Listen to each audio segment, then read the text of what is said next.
anomaly detection is one of the technology that allows evolving industrial scenarios and solutions. But it's no joke. It's something that is hard, combining data coming from sensors that are on site with machine learning algorithm, communication with the cloud, security, edge compute, all of that. Codit has a solution called Anode that helps you get to business way faster. They are experts in that domain, and they are building an expertise around anomaly detection per se. So Chris and Andre are here to tell us everything about Anode by Codit on the IoT Show.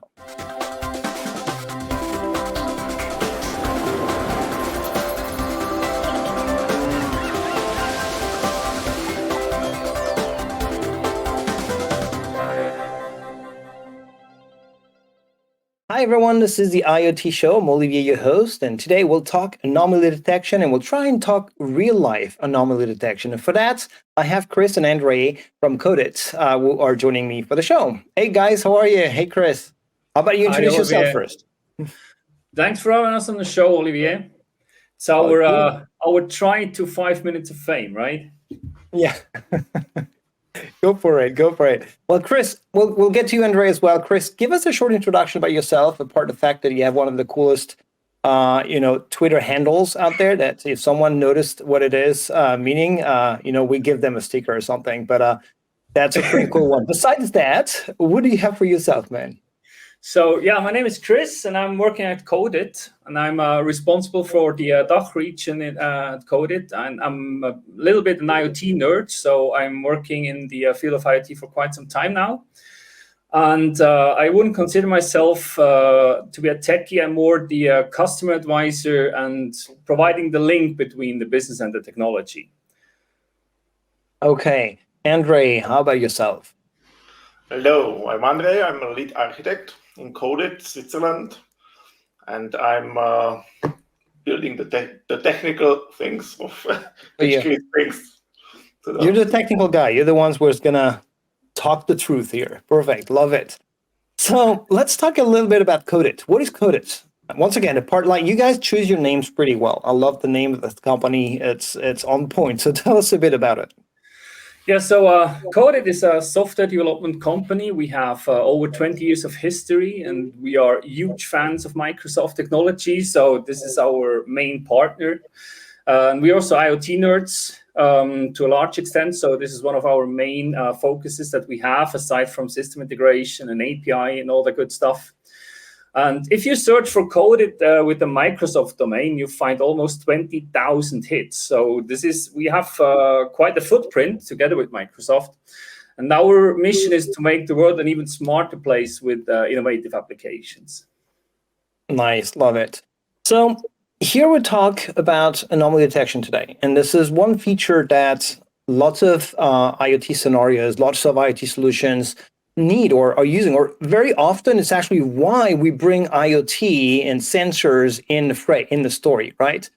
But let's talk a bit more about what is anomaly detection, what kind of scenarios we're talking about, and then we'll talk about how hard it is to implement and what you guys are doing to help customers do that. Sure.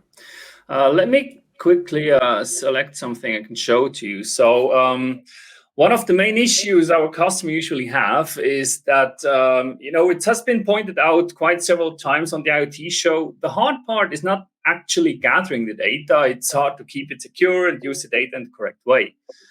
So we have a lot of customers who are touching a digital solution or data analysis part for their offering for the first time. And every time I ask a customer to tell me what kind of KPI they need or what they want to do with this information and how it has to be visualized, they don't actually get me too much of insights, so they don't actually know how to work with these things. And we have different steps. So here we see that, it's not about just data collection. It's also about communication. It's about right way of analytics to make an actual informed call on how to act or whatnot. So the main idea is to have an easy to deploy solution that helps to increase operational processes in all kinds of industry. Right now, we are focusing on the manufacturing area with this. And in a nutshell, we collect the data and provide anomaly detection of historic data without a single line of coding for the customer. Love it. Love it. And as a matter of fact, I just wanted to add to your point there, and we've been mentioning that several times as well, as you mentioned on the IoT show, but these solutions are really about bringing together different types of engineers, right? Whether they are software engineers or data scientists or mechanical engineers or other types of engineers. And now they have to work together around that data. And yeah, some people are not software developers. And software developers, as a matter of fact, very often know software, but they don't really know about the domain their applications will be used into. And so that makes for a complex environment with many moving parts around the same data and data sets. And that actually is one of the complexity you guys are trying to help with, right? That's an excellent point. So, I mean, you can just think about if a company is producing a machine, right? And I mean, they build machines that will be in use for, I don't know, 10 or 20 years, right? And they are not designed to, let's say, interact in an elevated way, right? So these machines produce data, and the company wants to access this data, but the machines they have a specific behavior on production. So there are so many layers of complexity that we have to solve that it's good not to add additional stuff with having to develop too much. Yeah, makes sense. Tell us about the main scenarios you're seeing customers looking into, because we've been doing demos like, hey, here's my anomaly detection model. I'm dropping it here, and now I can detect an anomaly. And I'm using that tone to make a little joke of myself because I do that very often in demos. But what are the key or main scenarios you see customers using anomaly detection for, and in real life, I would say, right? Yeah, I try to stay away a little bit from this hyped predictive maintenance stuff. What we actually try to achieve is that, or no, let me start differently. When you try to make an estimate model of something, like how anomalies work, and you want to have a model, then a lot of companies try to build a model that is for a specific machine type and whatnot. But if you have a machine that is running in Germany, it will not be the same model that can be applied in a machine that is running in Vietnam, for example, right? So one of the key things that we can provide is that we have, no matter how many machines you have, with this solution, you have a model per machine, right? Without having to create the model yourself every time. And and there you also have additional challenges, obviously. So, for example, your machine is not always running, so maybe you switch it off during the night or over the weekend, right? So this would impact the model. So we add data that can show whether the machine is productive or not. And the second thing is that depending on how the machine is working, and you have different products that you're producing, it's not always returning the same patterns of the sensors. So that depends on a lot of factors. Maybe you have different materials you're working with. So obviously the vibration, for example, will not be the same for each of the products that you do. So this is something else that we have to bring into the anomaly detection here. Yeah, and interestingly, so an anomaly is not always the same in terms of the criteria to define there's an anomaly, depending on lots of conditions. I love that. How about we move forward? You show us what the Anode solution that you guys are proposing works, and so then we can discuss how it's built and how it's going to help our customers, developers who are watching this video. Yes, the Anode solution is a low-code, pre-bundled set of Azure services which are deployed in an automated way to the customer subscription, to allow ingesting the data from the shop floor through an intelligent edge gateway. Well, the Anode itself doesn't solve the problem. There are generic solutions which can be used to gather the telemetry and data from the sensor on the shop floor and deliver it to the Azure IoT landscape in the Azure. Mhm. And these data are then stored for a future analysis in Azure Data Explorer database, and the actual anomaly detection is done by Azure Cognitive Services, specifically the Metrics Advisor service. What the ML does is that it integrates all these separate services together without needing to code them or to build a solution for every specific use case.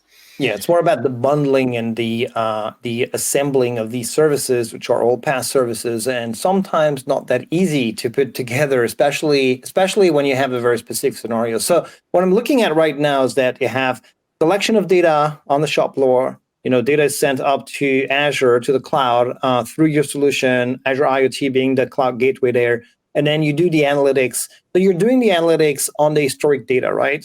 So that's about detecting an anomaly. Is it like for post-mortem analytics, or can you also, or customers can also consider real-time or near real-time analytics there?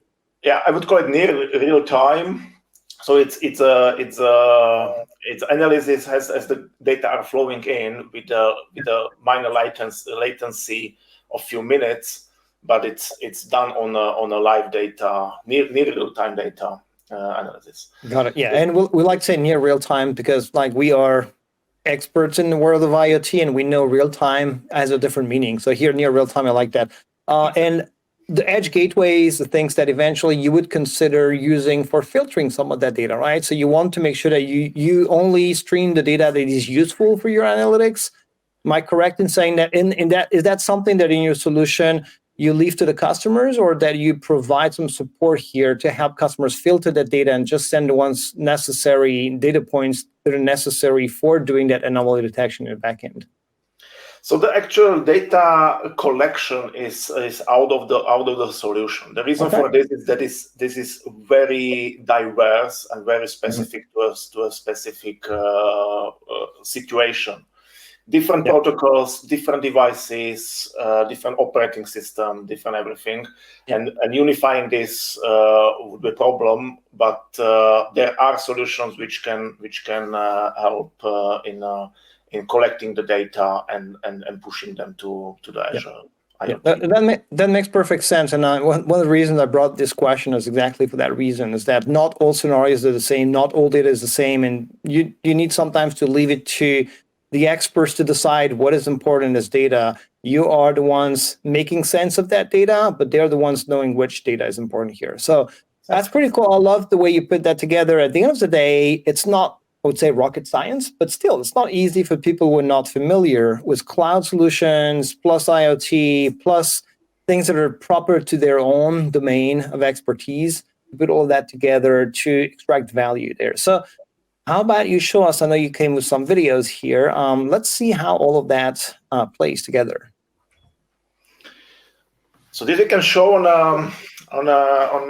a demo kit, which you call demo kit, which is an industrial motor with a sensor mounted on the motor, which measures the vibrations. This is a smart sensor which already makes some calculation of how strong the vibrations are, and this data is collected through the gateway, which we can see in the behind the motor, which is just a Linux-based gateway with the Azure IoT Edge installed, and running modules which collects the data with a second interval and sending them to Azure. Got it. So there's two interesting aspects to what we're looking at right now, is that you basically need a retrofit. That sensor, vibration sensor, has been added to an existing equipment. So you don't need to change your assets or your equipment. You can add sensor, you can IoTify something that is not connected or that is very mechanical or whatnot, and you can collect the data on site, which is the second aspect, which is you have this IoT Edge box that can run Edge analytics, can filter the data, can eventually fine-tune the data so it can be digested by the cloud services. And that's something that IoT Edge allows here to do, right? So you're totally brownfield compatible. Actually, I would assume that this is most of your work, and you're able to leverage that edge compute that will seamlessly integrate something existing, not connected to the cloud in a secure way, right? Exactly. So this can work with the new machines which were built with the connectivity in mind, and also with the legacy machines which were not built with this mindset, and adding a secondary sensors to the solution and gathering the data from them. Makes sense. So data now is flowing into the cloud. What's going on there? So the data are ingested by IoT Central in this case service, and here we can see there was a change in vibration in the middle of the screen. We see that the vibrations are very high, and these data are then analyzed by Metrics Advisor. So IoT Central is used as a user interface. This is a single point of interacting with the whole solution, and the data are exported from IoT Central for long-term storage in a custom data explorer database. And this is then used by the Metrics Advisor as a source of information to make the actual analysis. Got it. So you were saying that the data is collected and sent every second, which it's reasonable, right?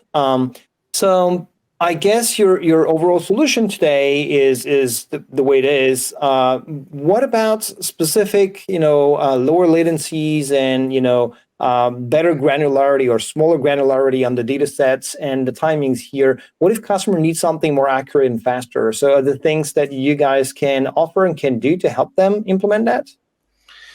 So this is a topic for a next generation of this solution. So right now we are using Metrics Advisor to analyze the data, which is not built to go into such granularities. So the granularity is actually 1 minute. So this only can handle slow changes. So for example, temperature changes because the motor is getting is worn out and it's getting broken in the long term. Then this can be analyzed by the current solution. The Metrics Advisor is built on the anomaly detector component of cognitive services, Azure Cognitive Services, and this component can analyze much finer granularity data. And this will be the future of this solution, where we will move into using the anomaly detector to cover these scenarios. Got it. And so you mentioned IoT Central a couple of times, which is a great solution for getting your data fast in the cloud and so on. But some customers, they might not want to have the full shebang of the UI and so on that you have in IoT Central. And as a matter of fact, you're using lots of the PaaS services that we have on Azure on the cognitive services side of things, on the Data Explorer side of things. So any plans to allow customers to have a more modular architecture in the cloud as well as part of your deployment, leveraging IoT, for example? Absolutely. We are using IoT Central because of the UI.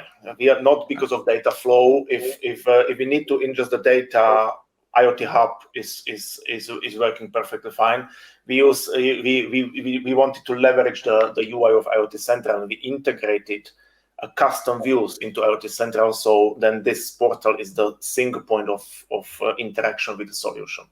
Because otherwise the user has to go to IoT Central to check the device, go to Metrics Advisor to check the anomalies, and we integrated all of them that everything is visible from IoT Central. But that's not a condition. This is not needed to make the actual calculation. This is just a convenience, and we can simply use IoT Hub to ingest the data into Metrics Advisor to Data Explorer. Yeah. So I'm bringing back the architecture diagram real quick before we wrap up here, because we've been describing, that solution at that high level. It seems to be simple, right? So if someone looking at that could be like, oh, I can do that, right? I can bring Azure IoT Central and that and this. But then you started, Andre, talking about specific aspects of cognitive services, the use of certain of the APIs and features there.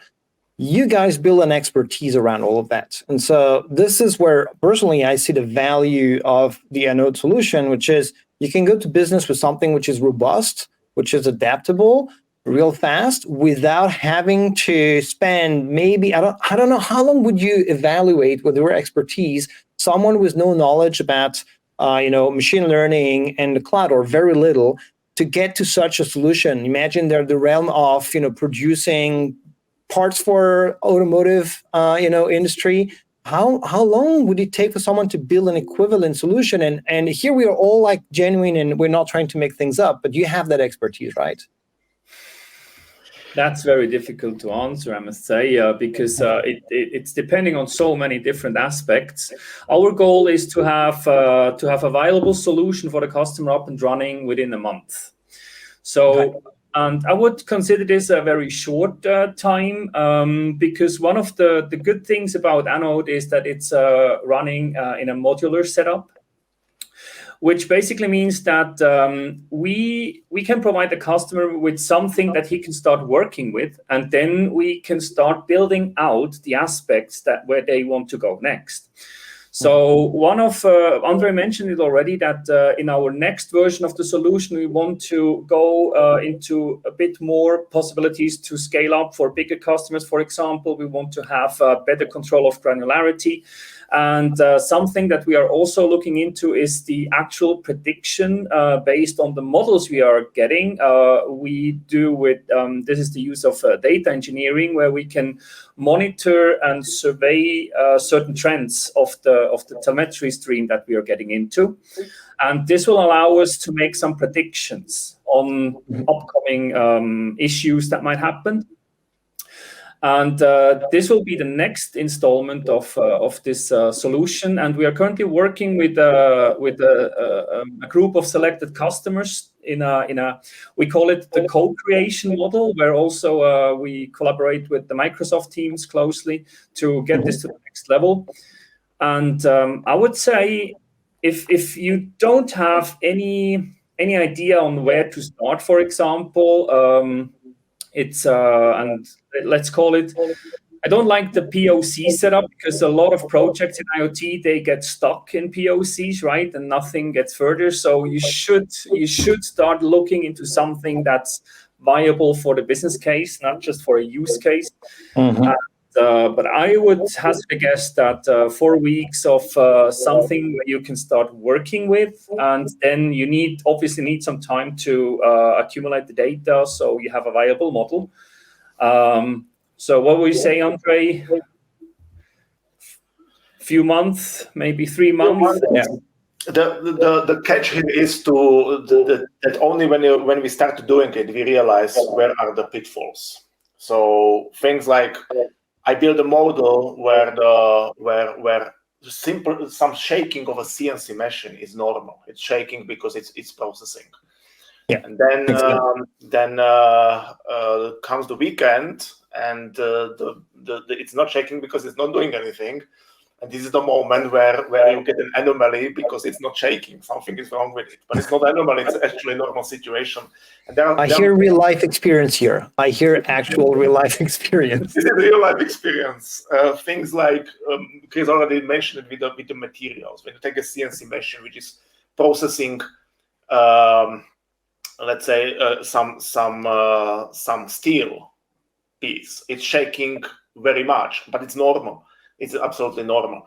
Then this order is finished, we start a new order, and we are processing now wood and processing wood. And here the shaking is much lower, and it's normal. But if it's shaking the same way as the steel processing, but with the wood, then it's actually anomaly. And so the context of this data is extremely important. And this is where we get very, very fast into troubles of understanding what this data actually means. One thing is having data, and second is understanding, give it an interpretation, understanding what it means. And actually, you're making great points here, and illustrate my next and closing statement here, which is, so hyperscale services are great for storage, for analytics, and so on. But if you don't have expertise in putting together these services and implementing an actual solution to do something that is useful, you're going nowhere, and you require specific expertise. You guys are building that expertise and can help customers get there, which is awesome.